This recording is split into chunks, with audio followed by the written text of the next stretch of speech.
রাজধানীর মিরপুরে শ্রমিক সমাবেশে বক্তব্য রাখছেন বাংলাদেশ জামায়াতে ইসলামীর আমির ডাক্তার শফিকুর রহমান। সরাসরি চলে যাচ্ছে সেখানে।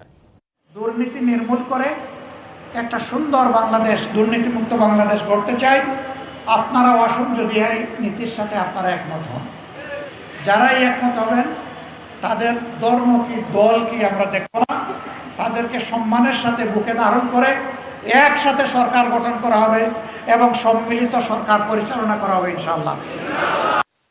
সেই দিনটির জন্য আল্লাহর দরবারে কামনা করে আপনাদের সবার প্রতি গভীর কৃতজ্ঞতা এবং ধন্যবাদ জানিয়ে বিদায় নেওয়ার আগে দোয়া করি আল্লাহ তাআলা আপনাদের হায়াতে সেহাতে, আপনাদের ইলমে আমলে ইজ্জতে এবং রিজেকে বারাকা দান করুন। আল্লাহ রাব্বুল আলামিন গর্বের বাংলাদেশ গড়ার জন্য উপস্থিত সকলের দুইটা হাতকে আল্লাহ কবুল করুন। সুবহানাকাল্লাহুম্মা ওয়া বিহামদিকা আশহাদু আল্লা ইলাহা ইল্লা আনতা আস্তাগফিরুকা ওয়া আতুবু ইলাইক। আসসালামু আলাইকুম ওয়া রাহমাতুল্লাহি ওয়া বারাকাতুহু।